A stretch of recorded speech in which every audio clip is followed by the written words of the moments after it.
Hey, what's going on, Phoenix Fitness Fanatics? It is Sunday, it's Smooth Jazz Day. I have the pleasure of bringing on our cover model, cover guy. He is a smooth guy as well. We're going to bring him on in, let him jazz with me. Come on in, Gene. What up? How you doing this morning, I'm doing Gene? great. No complaints at Yes, all. good. All right, let me go ahead and get our music down here so we can go ahead and talk to Gene a little bit more. There we go. Welcome on in. Welcome to another Phoenix Fitness Fanatics magazine cover spotlight. We've got our February cover, Mr. Gene Baker. Let me tell you a little bit about Gene. Gene and I, we met at the Leadership Experience Tour back in, when was it? In September. And we're kindred spirits. Gene is the host of Gene's Tune-Up Time, the ultimate discussion about leadership. He definitely is a absolutely great leader. He's a certified partner with the Management Research Group, MRG, the Global Speakers Platform, and the John Maxwell Team. And he is also available to consult with individuals, corporations, as well as nonprofits out there that are really in need of getting their employees and everybody up to speed on how to be an amazing leader. So welcome, Gene. Tiffany, I've been looking forward to this for a minute since we started talking about it. So the day is finally here, and so excited to be on the cover of the magazine, as well as the opportunity to kind of just have a conversation with you. Awesome. Thank you so much, Gene. So let's talk about leadership. So we've had a lot of talks about leadership. It's said that leadership starts with yourself. So can you speak to what some of those things you do to make sure that you're in the right frame mentally, physically, spiritually, and knowledge-wise when it comes to that leadership? Well, you just said it all right there. So, I mean, literally, the first thing you need to do as a leader is take care of your mind, your body, and your spirit. Like all that needs to be aligned for you to be the best you in order for you to have something to give to others. Because leadership is not easy. Leadership requires a lot of energy that you're giving to others, and it requires a lot of energy to really pour into others, to listen and to hear from others. So it's leadership is not about you; it's about others. But you need to have something inside of you to be able to do that and to be able to connect with others. So from a mind standpoint, do you have a restless mind? Are you at peace? Are you tired? Are you crisp? Do you know when your best, mental times are? Everybody is different. Like for me, first thing in the morning, I am sharp. If you talk to me at 9:00 at night, it's not so sharp. I'm going to sleep. Yeah. So it's having that mental crispness to be able to do what you do, as well as really your body. A lot of people forget about how important it is to be healthy because we get so busy. I was there, I was so busy. I didn't have time to take care of myself. Right. I get up early and I'm working till late, and being fit and going to the gym or running or lifting weights or anything, that was not part of the equation until you realize that it absolutely has to be part of the equation as much or more than anything else. So taking care of your body helps you be the best you. And then spiritually, just making sure that you're in the right place, right? Like if you got demons, if you got just something just tearing you apart, if you got anger, if you got all these like negative thoughts, self-thought, or just negative thoughts about society and people in general, guess what? As much as you may think that doesn't bleed into your interactions, it absolutely does. So mind, body, spirit, take care of all that, and you'll set yourself up to then be able to pour into others. You're absolutely right. You are so absolutely right, Gene. I mean, we've shared stories, and I remember being caught up in that hamster wheel, of life, being on, a commute that was, 2 hours one way to work, and, just having to pour out to everyone, all day, and really not being able to take care of myself, when I was sick, things like that. And I started seeing it really take a toll in my family after a while. It was, I'm fighting, I'm angry, and don't even know why. Yeah.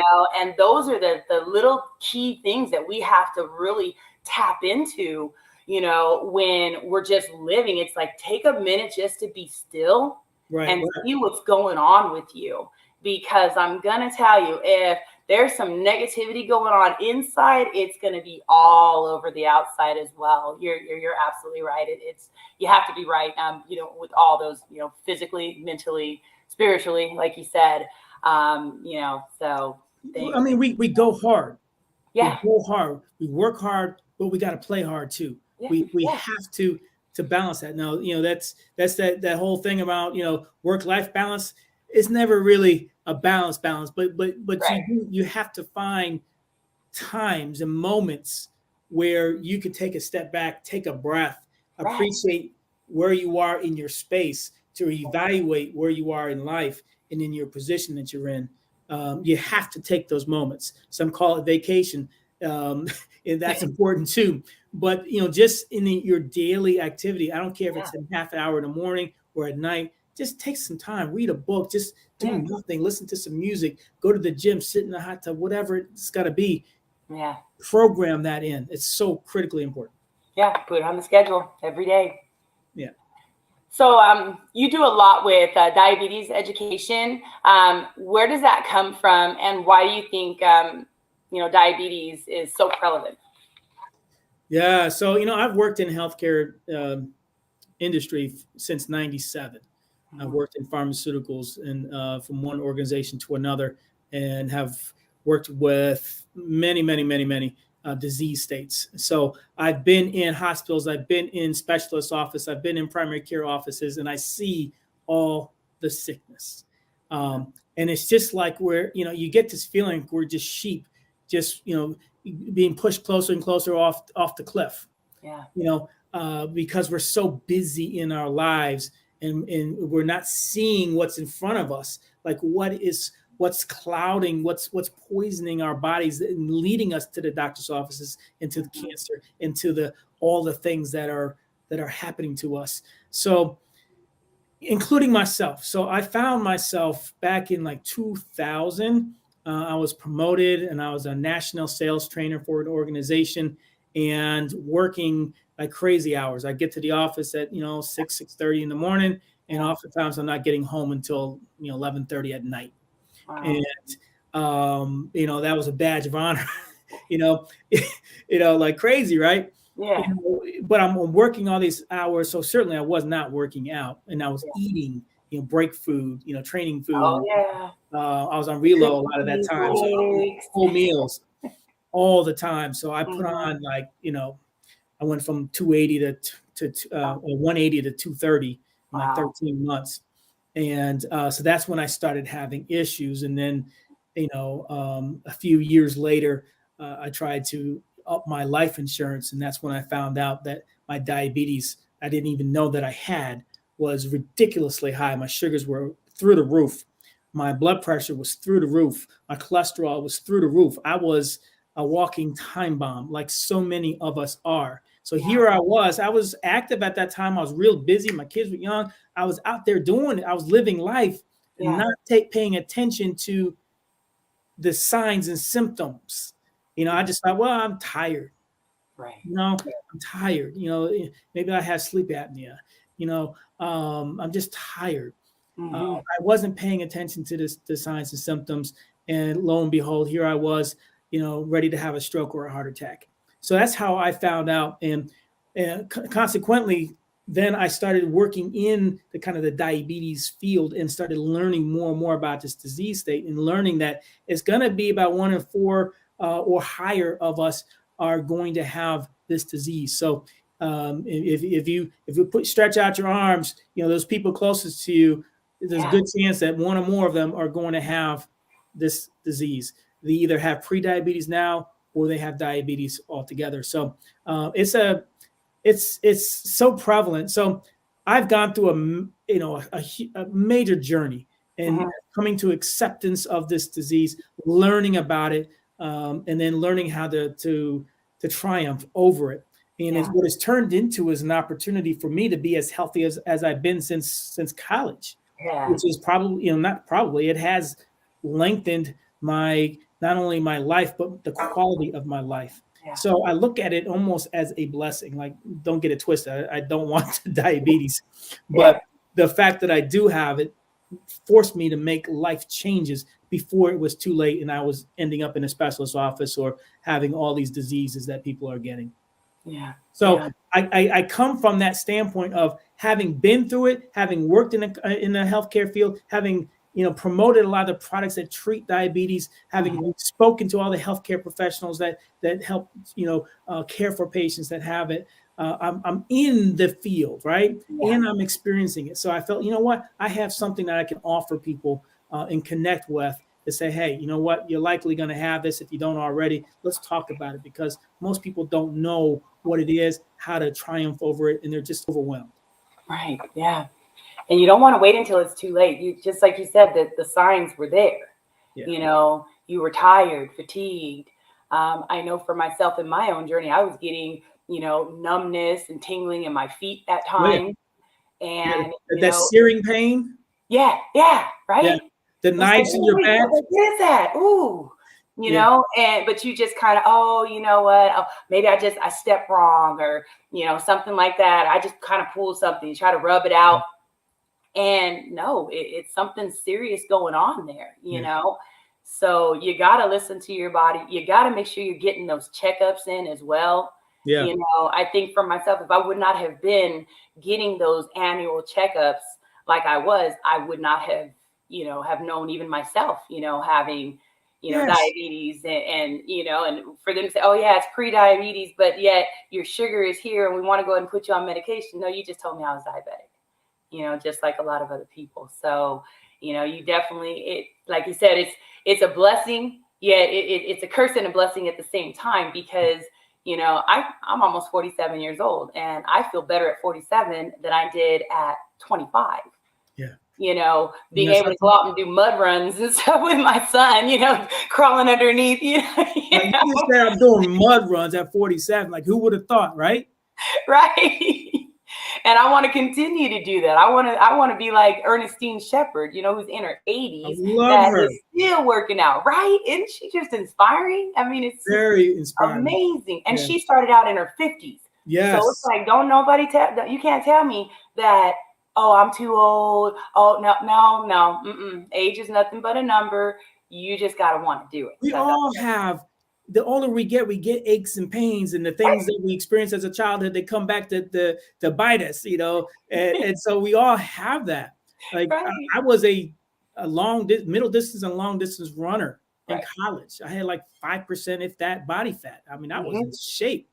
And so in my mind is telling me that's who I am. Yeah. The reality was something way different. So I go out there trying to run. I can barely do 100 yards without being out of breath. My knees are hurt, my hips are hurt, my back is hurt. I'm like, man, what is this? And so you want to quit. So many of us experience that. We go to the gym and all them aches and pains, roaring, just coming up like, yo, chill. And then we quit. You got to learn how to recover. Learn how to recover. I mean, I do so much research now on recovery because I felt my body having those aches and pains and things. And there's so many things, compression therapy, you can go cryotherapy. I can't stand being cold, but believe me, if I know that it's going to take the inflammation out of my body and make me feel better, I'm going to go ahead and let them put me in that 140 below for, 2 to 3 minutes. Now, you better than me, but what I will do is after I work out, I'll do the hot tub and then I'll go in the cold tub. Oh yeah. Mm-hmm. Yeah, so it's kind of similar, but it ain't the cryo. That's crazy. But going in on that plunge, though, see that plunge, you're in there a little longer. Yeah. I think you're better. I think. But it works. So I know you work with a lot of aspiring speakers, a couple platforms. You even worked with myself, through the Leadership Experience Tour. And thank you so much for, all that you did for me, you and that team. I mean, just awesome. Can you speak to what those platforms are and who the ideal person taking advantage is on those platforms? Yeah. So, I've worked with professional sales people, like I said, since 2000. I've been a trainer and I've been a first line leader, and really have worked very closely with people in crafting messages and really paying attention to not just what they're saying, but how they're saying it and how the customer is reacting to what they're saying. So I learned to become very observant as a coach to these sales professionals. So that's kind of the genesis of wanting to work with speakers.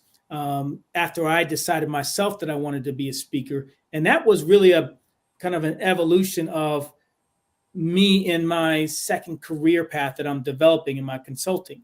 So leadership is my passion. So I've picked up some certifications in leadership behavior and leadership coaching and whatnot. And along those lines is, okay, well, how do I get that out there? Well, speaking is a great way to bring attention and bring eyes to what you do. Yeah. And so I started to do that, and then got connected to a great guy in Sean Fair, who was starting to launch the Leadership Experience Tour.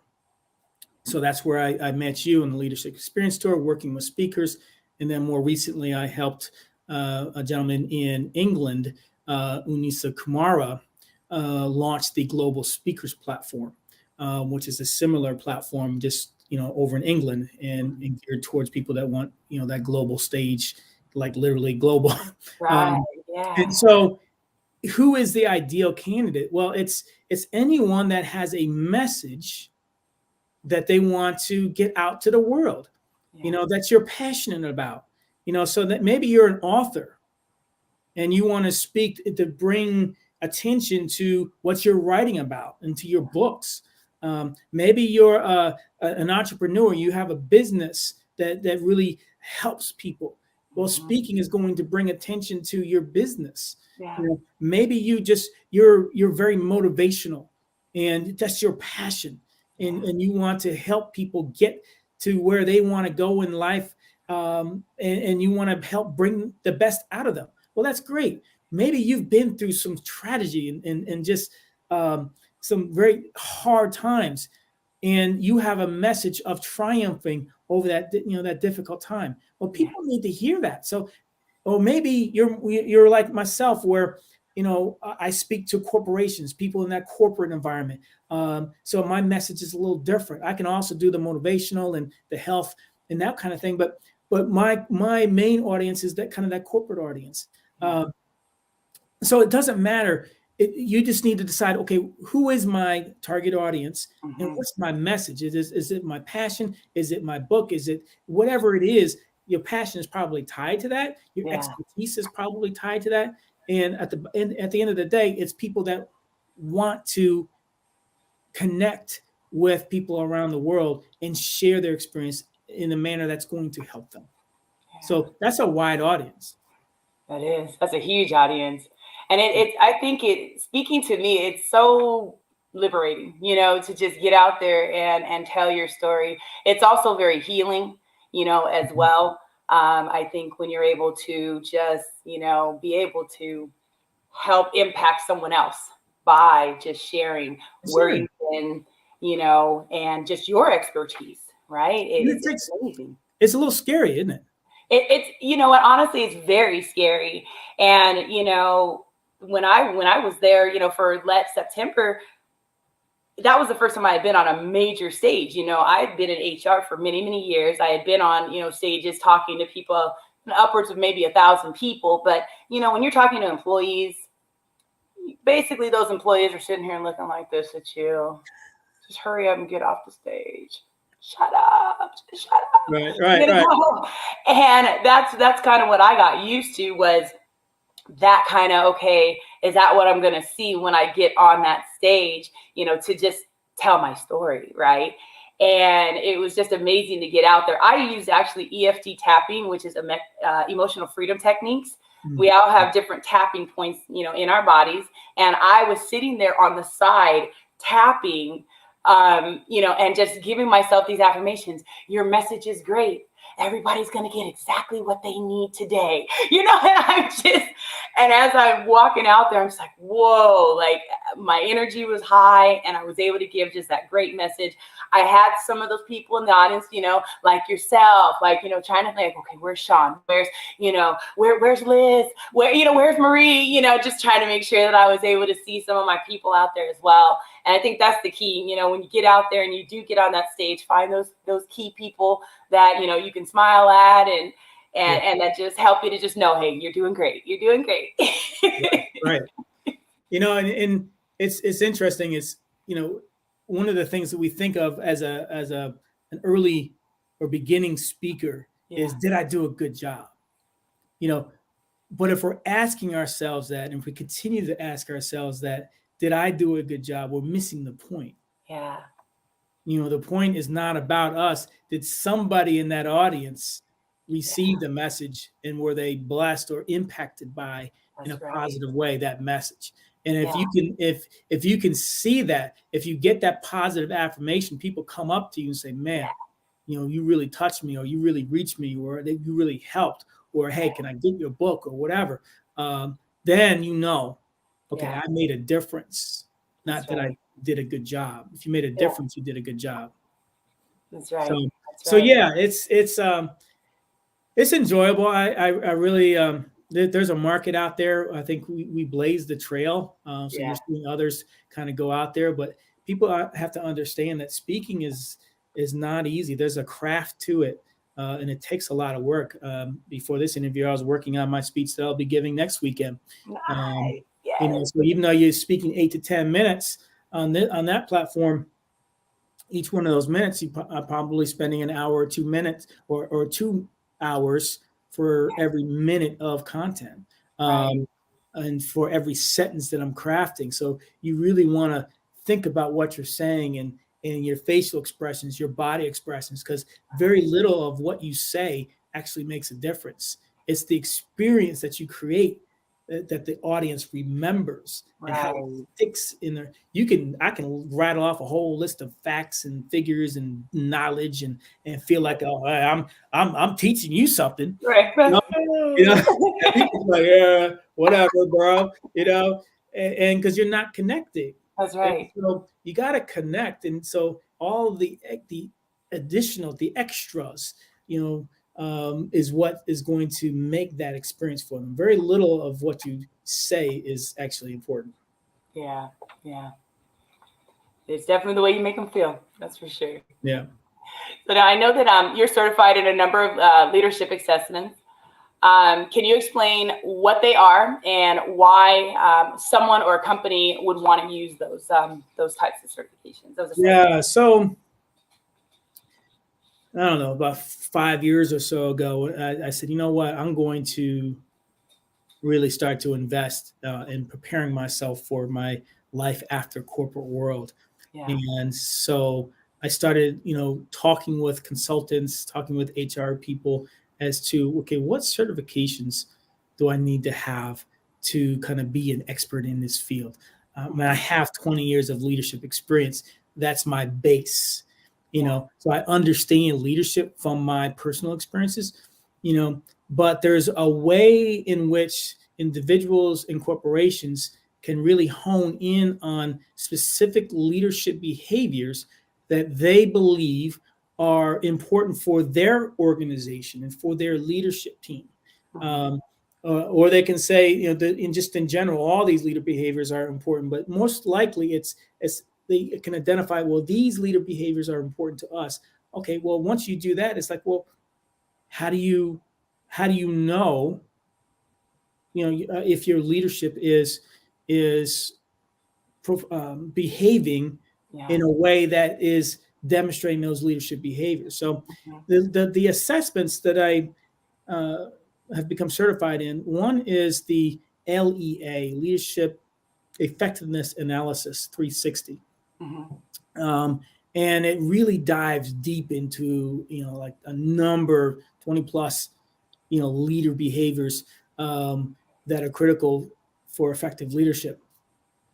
And what it then does is the 360 part is not only will you fill it out yourself, but then people that report to you, people, your colleagues and your leadership will then comment on those as well. So it really gives you a 360 view of leader behaviors that are critical to your success and the success of your organization.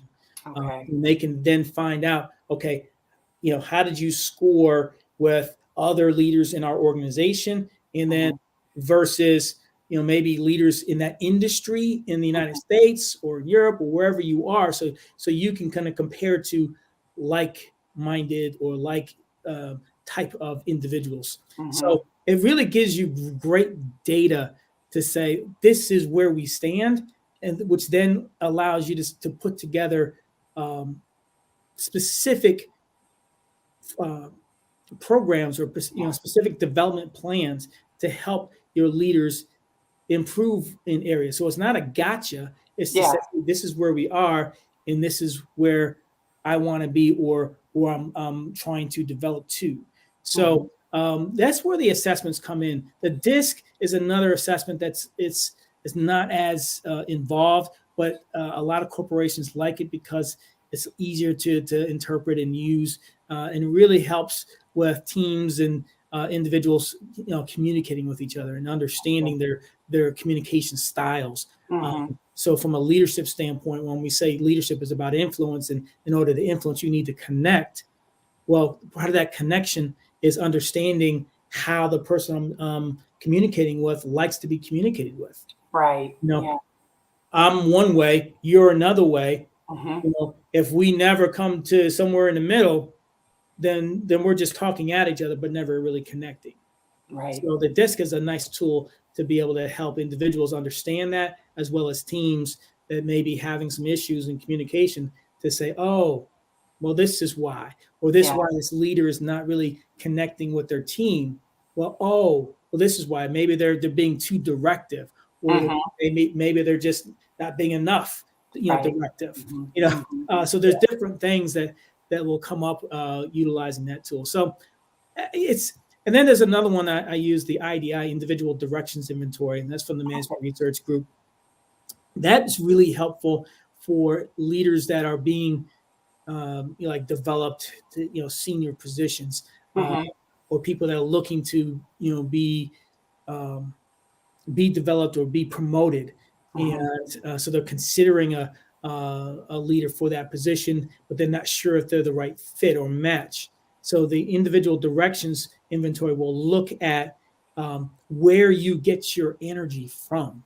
And not to say that if you don't get your energy from these things that are necessary for this position you're going for, that you can't do it. But if you do get that position, it helps to identify maybe some blind spots that if you didn't know were there, now you do. So you can put some things in place to say, okay, this is not where I get my energy from. I don't get energy from, being super organized. Maybe that's a blind spot for me. Or maybe you need an assistant that's going to help you, or maybe you don't get the, energy from being ultra creative. In this position requires some creative thinking to solve problems. So it's a matter of, okay, that's not my strong point, but that's okay. I just need to make sure that I shore that up. Or maybe I use this with a person that was taking a position, and in that position they weren't going to have the same amount of collaboration or communication with the team. They'd basically be on an island out there. And I knew this person they get a lot of energy from, they're just that energy person, that yellow person, or that person that everybody loves and enjoys being around. Well, if you get your energy from that and you step into a position where you don't have that, it's a good chance you're not going to be happy. That's right. And unless you find other avenues in your life to get that energy from. People that step away from corporate world and become entrepreneurs, now all of a sudden you find yourself by yourself. It's like, okay, well, where do I get my energy from? What's wrong? Why is this not working? Well, oftentimes you're now doing things that you have to do, but you really don't like to do, and you're doing it too much. Well, now you're miserable. So you need to find ways to work around that, and to use resources to help shore up maybe some of those areas that you don't like spending time in. Maybe you're a creative type, and that's where you get your energy, and that's your strength. Great. Make that your strength and find others to do some of the things you don't like to do. Right. That is still important. So these assessment tools really come into play and really allow me to have a deeper level conversation with leaders and people that are looking to be promoted. Or there are many out there that say, you know what, I'm not getting developed in my organization, but I want to be. Maybe I'm going to invest in myself. And so they'll reach out and they'll, hire, a coach like myself and we'll start with an assessment. We'll start with a background history and figure out, what makes them tick, and then put all those pieces together and say, okay, this is who you are as a person. This is who you are as a leader. Here are your strengths. Here are your areas of development. Let's put something together. And then they start following that plan. And lo and behold, they start, looking at positions that they want to be promoted to. Now they're ready, and they can point to a specific development plan that they've followed to get to that position. That's awesome. Those assessments sound, they're vital, because you have so many people out there, so many leaders out there that they don't understand the employee base. They don't understand, I know for myself, going from IT and dealing with technicians and, those different types to being in like the entertainment industry. Yeah. Completely different type of bird, right? Yep. And then over here, when you're in the industry, you're now also dealing with a huge age gap, because the fact that we had people as young as 18 and then people that were also in their 80s that, hey, they're able to work, they can do the job, then they're there. We're going to continue to keep them there. So trying to even navigate through that, we had so many leaders that just would shut down because they didn't understand how to just, all you have to do is just sit them down and communicate, figure out what that block is. Why does this one feel this way? Why does this one feel this way? And let's come to common ground, and people, there's so many leaders out there that don't take the time to do that. They just feel like, oh, I'm just going to be over here. I'm just going to do this job over here. I'm not even going to worry about you. You have a job to do. Well, think about it. How many, we see it all the time. You see it in manufacturing. You see it in so many, organizations and industries where who gets promoted? People with the technical expertise, with the knowledge, they're good at what they do. Yeah. They get promoted, and you can understand, why, right? But just because you have technical expertise and knowledge in an area does not make you a good people leader. Right. So they're promoted into these positions, and some are high positions, and you got a lot of people that you're responsible for, but you have no vision. You're not connecting with people. You're not leading people, and all of a sudden, then it's not working out. Yeah. So now you've promoted your best talent, and now you're getting rid of them 2 years later, right? Because you didn't develop their leadership skills. Right. So it's not to say that these people can't be promoted or shouldn't be promoted, but once they are, put them on a plan. You should already have a leadership development program in place that you put them through. Yes. That you invest in them, that you value your people enough to invest in leadership. Because if you don't have a strong leadership team, guess what? Yeah.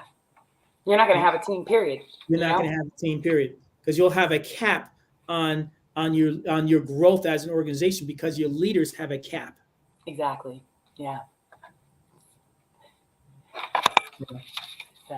So we now, can talk a long time about that. It's because we see it constantly, and it's a pitfall for so many organizations that, one, don't invest in their leaders, or two, invest in things that don't really, they'll do a leadership development program and then there's no follow-up. Right. Exactly. We'll do a day development and check the box, and then let's all spend all this money on this great, one-day event. You got everybody come, and then there's no follow-up on it. There's nothing, and then you're still having the same issues. You may have, a really good upside for about 2 weeks, maybe 30 days, maybe if it sticks, but not normally. Normally, it's gone within a couple of days. They're back to their normal, doing what they were doing. That's what they're comfortable doing. Yes. It So, takes yeah, a lot. It you takes a gotta lot to get out of your frontal brain. Yeah. And most of, we all operate 80+% of the time, 85% of the time in our frontal lobe. Yeah. Well, I shouldn't say that. That's actually, it's correct, but it's incorrect. So 85% of the time we are on just, what do you call it? Just automatic drive. Yeah. We're not even thinking. We're not even thinking about what we're doing. We're just on autopilot. That's the word I was looking for, autopilot. Yeah. And so in order to change that, you have to get into our frontal lobe, our front brain, which then the more we think about things in our front brain, ultimately that then becomes programming in our in the rest of our brain that controls our daily activities. And then it becomes just, then it becomes autopilot. Yeah. You can't become autopilot until you consciously think about it consistently in your frontal lobe. Yeah. And so it takes a lot of intentionality and a lot of consistency in order to change habit. That's why they talk about habits changing after 28, 30 days. Yeah. 28 days. Yeah. So when you're talking about, leadership things, sometimes it takes longer than that to actually have enough data points of interaction to really make sense of, oh, okay, well, that's where that comes into play. Right. Leadership is not, you do this, that happens, do this, that happens. Leadership is about connection and influence and situational things that happen. So it's over time. So organizations that invest significantly and consistently are the one in their leadership are the ones that ultimately are successful. Yeah. All the employees are happy at that point. So no, it's great. So now one of your keynotes is leading with values. Considering the mass number of people quitting their jobs right now, it would seem that topic is in demand. So can you describe what leading with values entails, or what it means to have people centered organization? Yeah, so it's a topic that I love talking about. When we talk about leadership, leading with values is really about people, and being a people-centered organization means that the people are at the center of what you do. That you win. That your thinking is, I win with people, not product or service. Or every organization has a service or product that they sell, and oftentimes, there's very little difference as much as they try to differentiate their product or service. It's like the leadership topic. You can Google leadership and you'll be days looking up material. Yeah. So it's not necessarily the topic, it's how it's delivered and how you're engaging with that topic. And how you're connecting with those that are engaging. So it's the same with values. It's who we are. Yeah. When we think about how many people have left the workforce, 1 in 4 workers left the workforce in 2021. 1 in 4. And this didn't just start happening. This has been happening. Yeah. But at those rates, in another 4 years, more people will be out of the workforce than those in the workforce. What does that mean? Well, that means more people without a check than with a check. Yeah. Some people might think about that. Well, that means there's more opportunity for me, right? More jobs for me getting, maybe, but more than likely what's happening is it's a death spiral.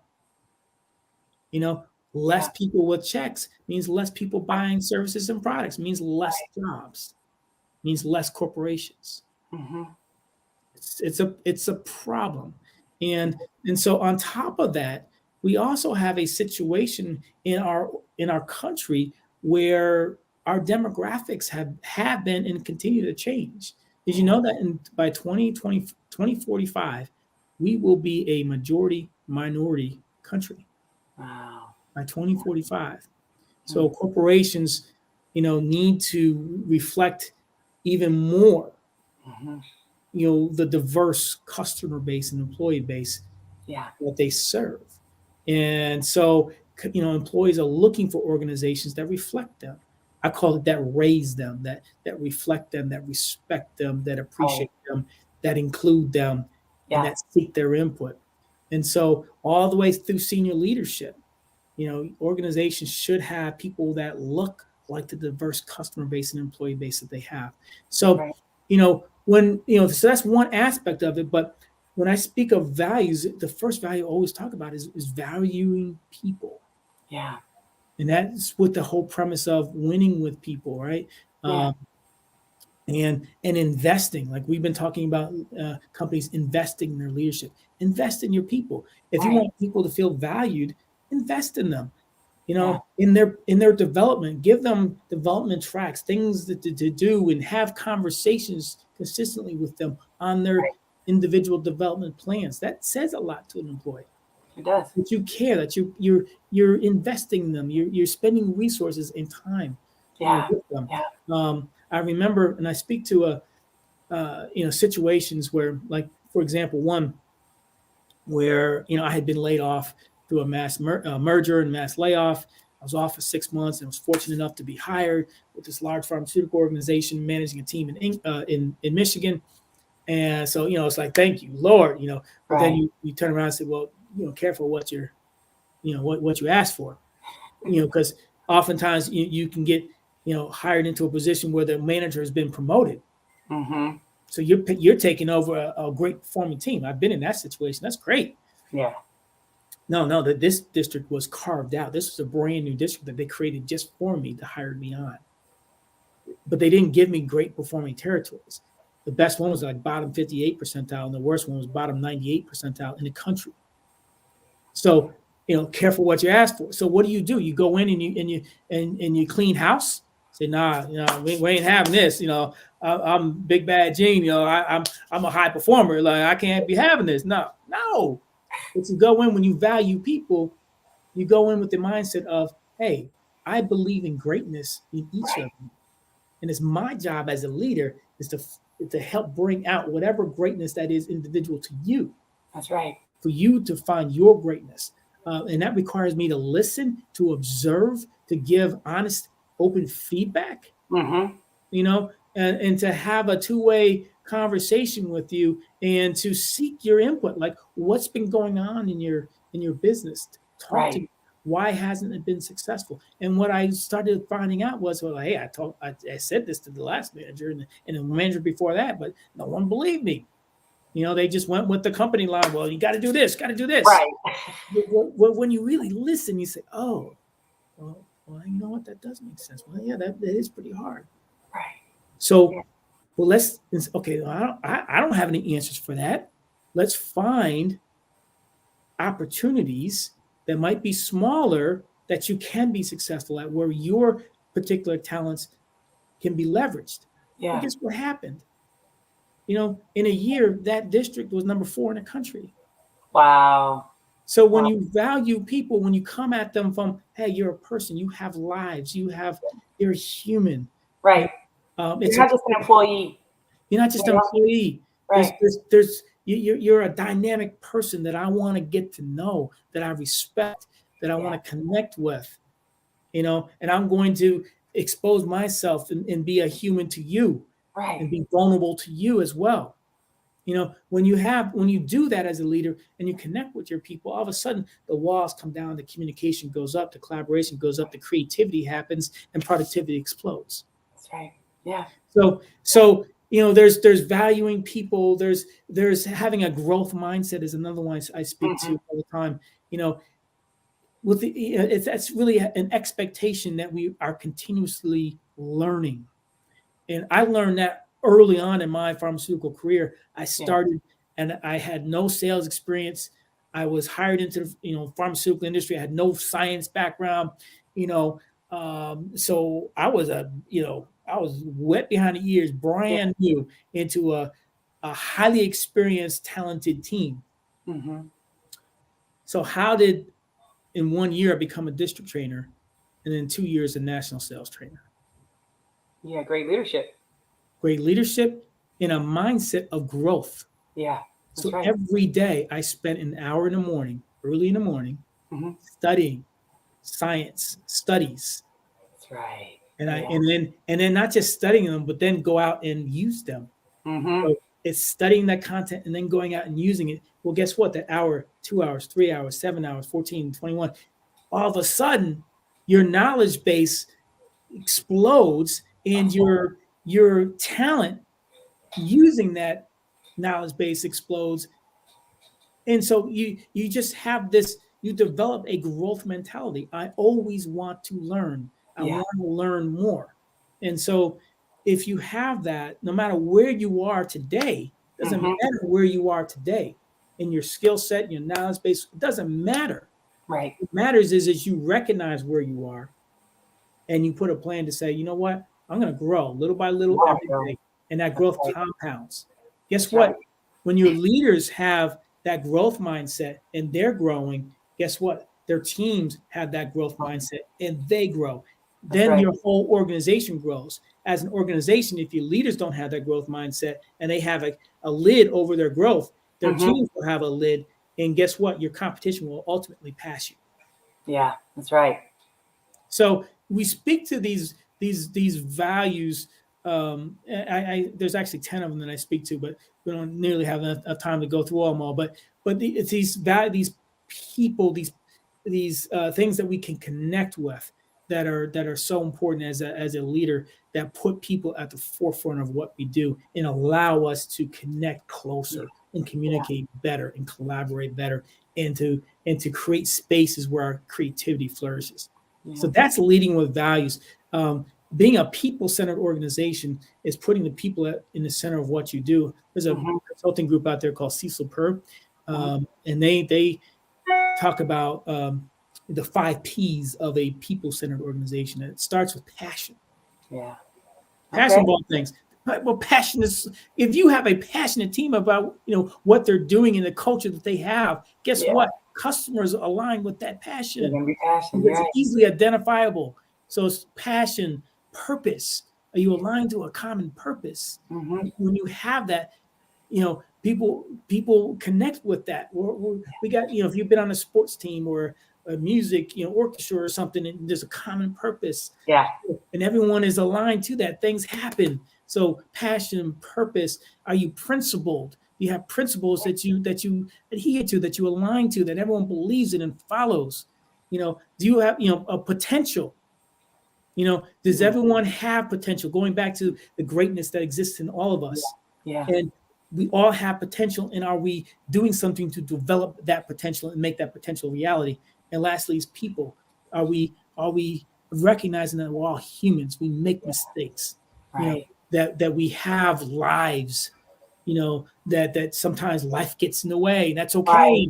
So those 5 P's, passion, purpose, principles, potential, and people are, the 5 cornerstones of a people-centered organization. Oh, I love that. Oh, I love the 5 P's. Every single organization out there needs to be using the 5 P's, because that's what's going to continue to help them to flourish and, and not crumble. So, gosh, Gene, look, we could be on here for so long. Look, I got you. I need you to talk about the Let's Talk Diabetes show that we are doing. Please let the audience know about that. I'm going to also put a little bit up on the ticker as well, so they can tune in as well. So let's talk about that. Yeah. So, wow, where to start? So, probably 2 years ago is when an idea started percolating in my head. It's like, I was at training at there's a diabetes institute in Boston, and it's where they really had the early studies on insulin. So this was like the place for insulin and diabetes research, and I'm learning from Harvard professors that were coming over and teaching us and stuff, and so it was great, right? You're learning the ins and outs of the disease, and then at night I'm walking around Boston. Have you ever been to Boston? I haven't. No. Mm-mm. You walk around Boston, there's these massive healthcare facilities. I mean, it's all over the city, multiple, just structures, big hospital systems. and of course the medical buildings and Harvard Medical School, and it's this a bustling metropolitan system of doctors and residences and nurses and all the people that support this huge complex. Yeah. And it hit me. I'm like, we've been talking about treating effective ways to treat diabetes. This is what I'm learning about. But this healthcare has got to be one of the largest employers of the city. Something is off. And it's not just Boston. In a lot of cities, if you look at who's one of the biggest employers, it's the healthcare system. It's the hospitals. Yeah, that's right. Like why are so many people getting cancer and all these diseases, including diabetes? Mm-hmm. And so that's when it really started to hit me. I'm like, we're thinking about this wrong. Like we shouldn't be creating more and more and more research centers and hospitals and outpatient centers and hiring more doctors and nurses and all these people to treat more and more sick people. Like someone's got to say, well, why are we getting sick? Right. And so that's when the idea started percolating in my head. I was like, I've been involved with healthcare for a long time, and I am a diabetic. I am, someone who has high blood pressure, who has high cholesterol, who's taking different medications. And I said, I want to be able to share my experience and share the knowledge that I have on the ins and outs of, medications, as well as potentially the ins and outs of just how to manage your health in a way to avoid coming into this healthcare system. And so that's when it started to percolate. And then, life gets in the way and different promotions and stuff and different projects. And so got kind of put on the back burner, but I was still wanting to get this going. So I was reaching out to people, say, hey, if I get this going, would you be interested in blah, blah, blah. So people were saying, yeah, okay, yeah, that sounds great. And then I heard your speech at the LET last September, and it hit me again. I'm like, this is God telling me, yo, that's your partner right there. That's your partner. And so I spoke to you almost immediately after. I'm like, I need to speak to you. And so we had a conversation. You're like, yo, yes, sign me up. Let's do this. Yes. And so that's where we started to get some legs under this and to put our team together of healthcare professionals and nutritionists and exercise trainers, yeah. All of these caregivers, to handle every aspect of the disease states. We got a nurse practitioner on board that works in the endocrinology office. She also works in the healthcare industry, teaching the science. So we have a great team that we put together, and the idea is to tell our story, going back to being a speaker and connecting with the audience. So that's the connection is, hey, everything that I've been through, that you've been through, trust me, there's millions of people out there that have experienced and felt and thought the same thing. They just don't know where the resources are or how to win with this diagnosis. So that's the genesis of it. That's the purpose of it, is to take our experience, tell our story, and in the process of telling that story, bring in various health professionals to say, hey, this is what I was feeling. Tell me from your perspective, and you're dealing with people that like us. Give us your perspective. Were we right to feel this way? Why are we feeling this way? And what do you tell patients? Or you're the trainer. I'm sure that you deal with young, old, crippled, whatever. What if I get this diagnosis but I got bad knees? Right. Am I done for? What do you do with people that have, long-standing injuries? How do you help them be healthy? So it's that. It's a 10-part series that's likely going to turn into another series, just because there's so much to talk about, and they're half-hour segments, and half-hour goes that fast. So I'm excited about it. I've heard Me too. a lot of positive feedback. People are really interested in it, and I think it'll get some legs. So it's on Stage Plus. You see that the link there going across the bottom on the Sean Fair Digital TV channel. That is also on Roku and Apple and like 6 different digital TV platforms. So if you have whatever digital TV platform, you'll find On Stage Plus there. You can find the show. Awesome. Well, I am so excited to be just part of it, and being able to get out there, educate people on diabetes and just my experience, what I've done to be able to keep it managed and under control. So everybody definitely tune in. It's going to be amazing. So Jean, I'm going to go ahead and put your information back here again. Anybody is interested in connecting with Jean, getting any leadership consulting. I know there's a lot of businesses out there, a lot of corporations out there that are really struggling with, their leaders right now, just trying to get people back on track, especially with all this, just our new world, I'm going to call it. I know, there's definitely a need out there. So Jean, are there any final thoughts that you want to give to our audience out there today? Yeah, something that you just said, this whole pandemic, it's really placed a lot of, stress on organizations. And one of the things that kind of, goes by the wayside sometimes is leadership training. But, I just finished and started another program with a large pharmaceutical organization, and it was a year-long development program, all virtual.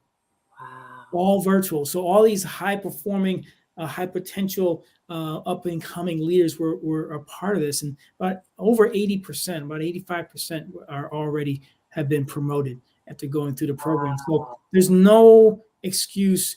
If it has to be virtual, it can be virtual, and we can have a great leadership development program put together that's unique to your organization, as well as to principles of managing and connecting with people. Awesome. That's amazing. So look, no excuses, everybody. This is definitely a virtual world. So I even tell my clients, hey, look, I can be on your screen working out with you every day. Okay. So there is definitely no excuse on getting your leaders the training that they need and the training that they really deserve, so they can get out there and really be able to lead your organization and help you to thrive out there. So Jean, thank you so much for joining us today. Thank you so much for, being a part of the Phoenix Fitness Fanatics family, being on our cover. Everybody, you will see Jean on the cover this month. It will be released on February 15th. So definitely make sure that you are subscribed already. And if you're not, go to www.phoenixfitnessfanaticsmag2021.com and subscribe. All right, Jean, thank you so much. I look forward to seeing you again, and I look forward to taping our next show. Let's talk diabetes. All right, take care. Have a wonderful day. Okay.